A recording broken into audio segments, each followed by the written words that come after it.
Hello students, super GK academy YouTube channel में मैं विवेक सक्सेना आपका स्वागत करता हूं। आज के इस करंट अफेयर्स के सेशन में मैंने कई महत्वपूर्ण प्रश्नों को शामिल किया है जिनके आगामी प्रतियोगी परीक्षाओं में पूछे जाने की संभावना बहुत अधिक रहेगी। प्रारंभ करते हैं क्वेश्चन नंबर 1।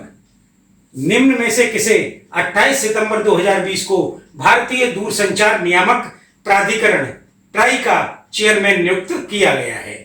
पहला ऑप्शन है राम सेवक शर्मा, दूसरा ऑप्शन है पीडी वाघेला, तीसरा ऑप्शन है विनय मित्तल और चौथा ऑप्शन है रवि अग्रवाल। तो यहां पर जो सही विकल्प है वो है बी, पीडी वाघेला। 28 सितंबर 2020 को भारतीय दूरसंचार नियामक प्राधिकरण ट्राई का चेयरमैन पीडी वाघेला को नियुक्त किया गया है। उन्होंने किसका स्थान लिया है? उन्होंने राम सेवक शर्मा का स्थान लिया है और उनकी नियुक्ति जो है 3 वर्ष या उनके 65 वर्ष की आयु तक होने तक, जो भी इनमें से पहले होगी तक के लिए प्रभावी रहेगी। अब आते हैं क्वेश्चन नंबर 2 पर। विश्व रेबीज दिवस हाल ही में किस तिथि को मनाया गया? ऑप्शन ए 26 सितंबर, ऑप्शन बी 27 सितंबर, ऑप्शन सी 28 सितंबर और ऑप्शन डी 29 सितंबर। तो यहां पर जो सही विकल्प है वो है 28 सितंबर।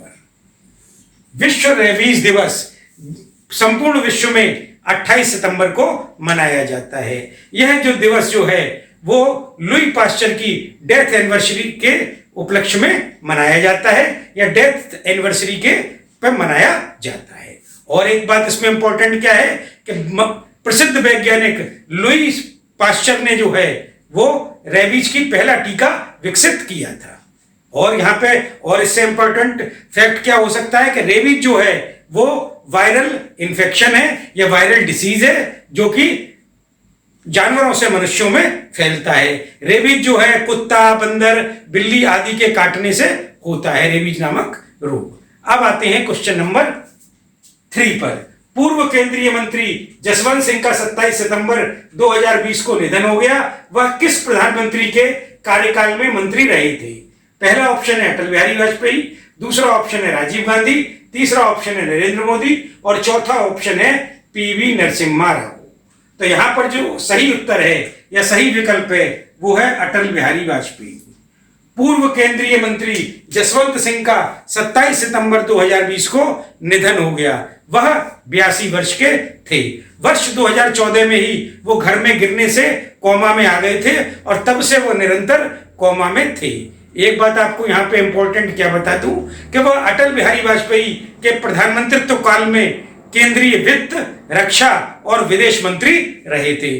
वर्ष 2001 में उन्हें उत्कृष्ट सांसद का पुरस्कार भी मिला था और वर्ष 2012 में वह एनडीए प्रत्याशी के रूप में उन्होंने उपराष्ट्रपति के लिए आवेदन किया था या वह उपराष्ट्रपति के उम्मीदवार थे, लेकिन उस चुनाव में हामिद अंसारी को विजय प्राप्त हुई। वर्ष 2012 के उपराष्ट्रपति के चुनाव में एनडीए प्रत्याशी थे वो, लेकिन हामिद अंसारी से वो पराजित हो गए थे।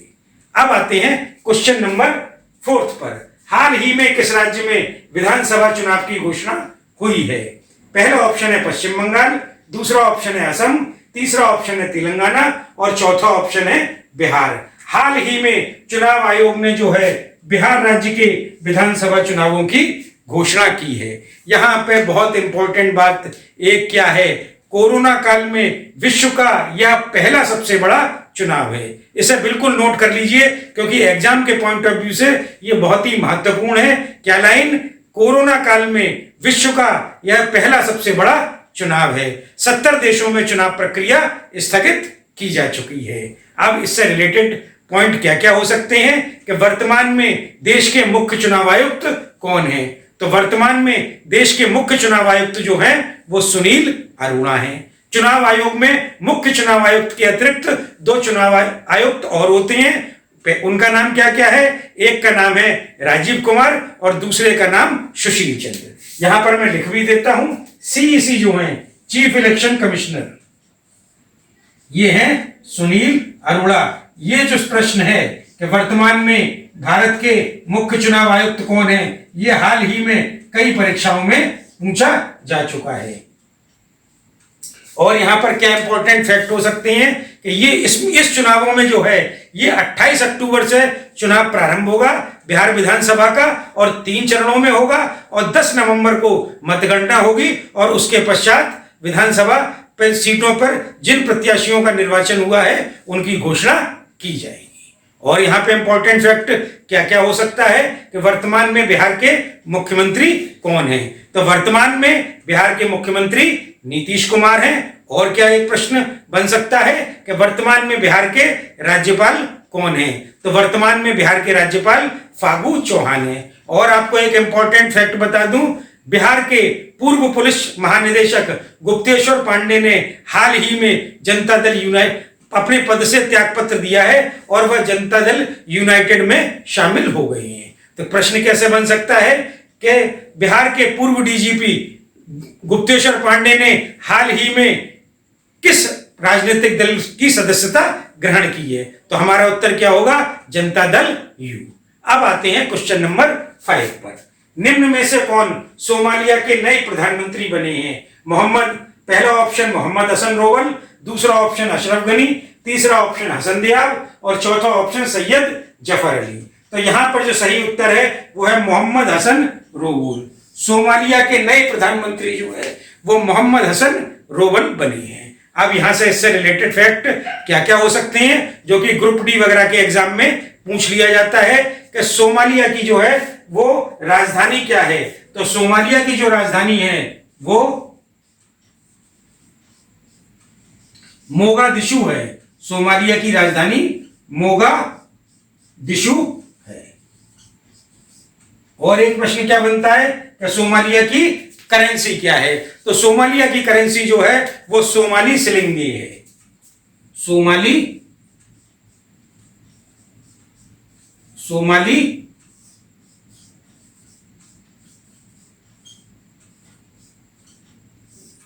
ये जो है वो मुद्रा है। तो सोमालिया की राजधानी मोगादिशु और मुद्रा जो है वो सोमाली शिलिंगे है। और अब आते हैं क्वेश्चन नंबर 6 पर।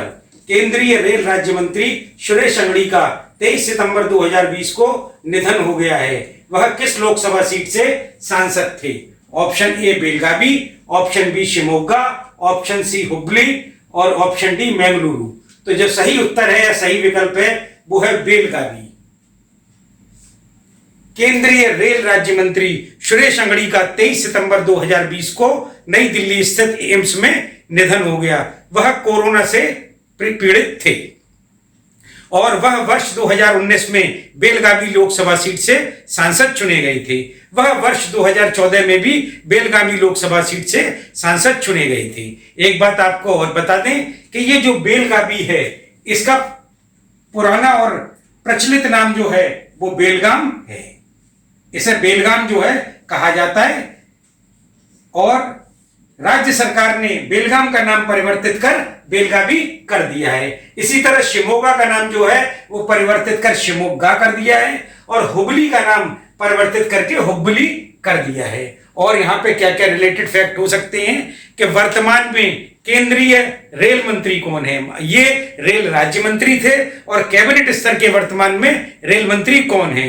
तो वर्तमान में केंद्रीय रेल मंत्री पीयूष गोयल हैं और वह कर्नाटक से राज्यसभा सांसद हैं। और यहाँ पे एक बात क्या आती है कि वर्तमान में कर्नाटक जो है उसके मुख्यमंत्री कौन है? तो वर्तमान में कर्नाटक के मुख्यमंत्री बीएस येदियुरप्पा हैं और वर्तमान में कर्नाटक के राज्यपाल आर वजुभाई वाला हैं। अब आते हैं क्वेश्चन नंबर 7 पर। हाल ही में एसपी बाला सुब्रमण्यम का निधन हो गया है। वह क्या थे? Option A cricketer, option B badminton खिलाड़ी, ऑप्शन सी राजनीतिज्ञ और ऑप्शन डी गायक। तो यहां पे ऑप्शन डी सही है। प्रसिद्ध पार्श्व गायक एसपी बाला सुब्रमण्यम का 25 सितंबर 2020 को निधन हो गया। वह 74 वर्ष के थे। उन्होंने हिंदी और दक्षिण भारतीय फिल्मों में 40,000 से अधिक गाने गाए हैं और उन्हें वर्ष 2001 में पद्मश्री से सम्मानित किया गया और वर्ष 2011 में उन्हें पद्म भूषण सम्मान से सम्मानित पद्म भूषण सम्मान से सम्मानित किया गया था और उन्हें 6 बार सर्वश्रेष्ठ गायक का नेशनल अवार्ड भी मिला था। अब आते हैं क्वेश्चन नंबर 8 पर। विश्व फार्मासिस्ट डे किस तिथि को मनाया गया है? ऑप्शन ए 25 सितंबर, ऑप्शन बी 27 सितंबर, ऑप्शन सी 28 सितंबर और ऑप्शन डी 29 सितंबर। हाल ही में विश्व फार्मासिस्ट डे जो है वो 25 सितंबर को मनाया गया है। तो ये जो है सही ऑप्शन जो है वो 25 सितंबर ए सही है। अब आते हैं क्वेश्चन नंबर 9 पर। भारत के किस राज्य में देश के पहले चिकित्सा उपकरण पार्क की शुरुआत की गई है? Option A Kerala, option B Maharashtra, option C Goa और ऑप्शन डी राजस्थान। तो यहां पर जो उत्तर सही है या विकल्प सही है वो है ए केरल। केरल में देश के पहले चिकित्सा उपकरण पार्क की शुरुआत की गई है। अब यहां पे इससे रिलेटेड फैक्ट क्या क्या हो सकते हैं? एक तो वर्तमान में केरल के मुख्यमंत्री कौन है? तो वर्तमान में केरल के मुख्यमंत्री जो हैं वो विजयन पिनरई हैं। केरल के मुख्यमंत्री विजयन पिनरई। और राज्यपाल कौन है? वर्तमान में केरल के जो राज्यपाल हैं वो आरिफ मोहम्मद खान है। आरिफ मोहम्मद खान वर्तमान में केरल के